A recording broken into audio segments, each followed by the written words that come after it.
A Guten Erev Shabbos. Even though they're in Hebrew, it's really rather easy to say Selichot. Even though we start the first day of Selichos at night, at midnight to be precise, it's not too hard to say the Selichos, which are the prayers, penitential prayers, leading up to Rosh Hashanah that say to God, I'm sorry. The rest of the week, by the way, after Saturday night, when we'll start at midnight, we'll start early, 20 minutes to 7 on Monday through Friday, 6:40, except for Erev Rosh Hashanah itself. A week from Sunday, we'll start at 7:15. We'll make the minyan at 8, because that day there's a lot of slichas to say, including Zechor Bris, remember the covenant, which is the central one of Erev Rosh Hashanah, and we have to nullify our vows right after the minyan. Even with 45 minutes of slichas on Erev Rosh Hashanah, and we'll be skipping some. In the yeshivas, they take more than an hour. It's still pretty easy, more or less, to say the slichas. Why am I making light of it? What's this claim that it's easy? What I want to emphasize is how easy it is to recite them, to say them just to say the words and to miss their meaning. It's easy to recite them as if we're actors reciting our lines in a show or a performance and not get into the depths of what slichas is really about. Like so many things, we can do it superficially, and there is credit in that, to say the slichas, even without fully appreciating what it is that we're doing. It's a good thing.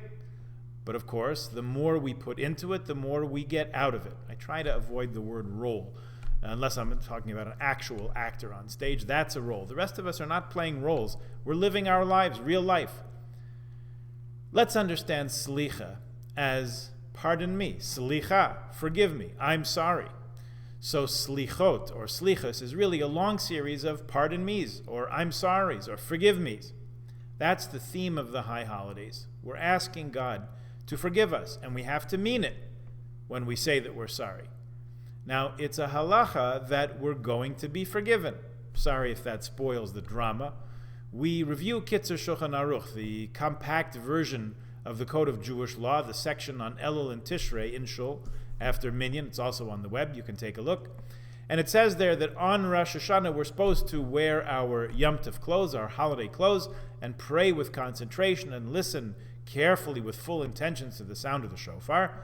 And then, after services are concluded, we are, and I'm quoting here, he writes, we should walk unhurried and relaxed, happy and cheerful that God has heard our prayers and the sounds of the shofar with compassion. You should eat and drink in joyous and generous measure, enjoying God's bountiful gifts. End of the quote. That is to say, joyous and confident that we'll be judged favorably by God on Rosh Hashanah. So go have a good lunch. Rabbi Shlomo Ganzfried compiled Kitzur Shulchan Aruch in the 1870s in Hungary. How could he possibly know that we would be forgiven in Canada in 2022? How did he know that our sins would be what they would be, and if they'd be forgiven and that they'd be forgiven? Well, he didn't have to, was the short answer. He knew that God forgives, and he also knew that Jews, wherever they are, even Canada, whenever they are, even 2022, would still come to Shul. We would still say Slichas, we would still mean it, we would still say Avinu Malkeinu, we would still sound the shofar, and you see, he was right on all accounts. We are asking God's forgiveness, and we will get it. The thing is, we have to prepare. We have to get ready for all of that. Part of that is how we bathe and get dressed for Yom Tov. Part of that is the foods we prepare, the brisket and the tzimmes. Part is checking our mezuzahs every couple years, giving tzedakah, studying the laws of the shofar, reviewing the machzor, and so on.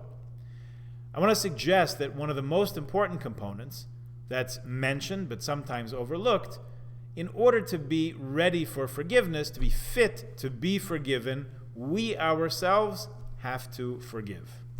So for us, maybe, we have to ask for forgiveness, and we have to grant forgiveness. To be worthy of it, we have to extend that courtesy to others.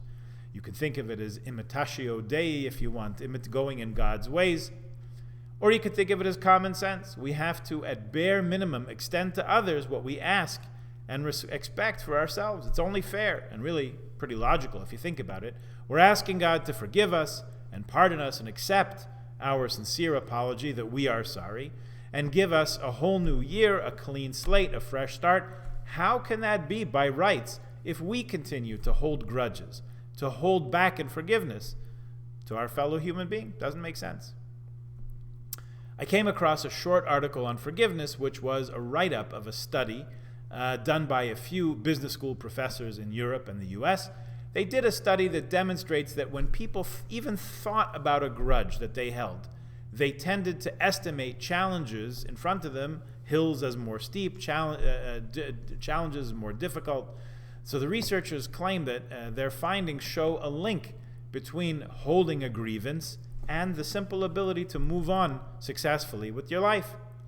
The mere fact of holding the grudge makes life more difficult, even in unrelated things. So in our context, let's say that we ask God forgiveness, and let's say we get it. Let's say we start the new year truly renewed. But if we do not forgive others, we are still carrying baggage that's going to weigh us down. That is ultimately work that we have to do on our own.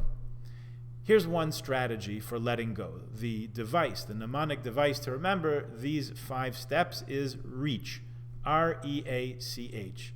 R is recall, E is empathize, A is altruism, C for commitment, and H for hold. Recall, empathize, altruism, commitment, hold. Here's how REACH works. The first one is recall. You have to get back into the moment. You have to recall as accurately and as objectively as you can the event or comment or hurtful incident that you're going to be forgiving.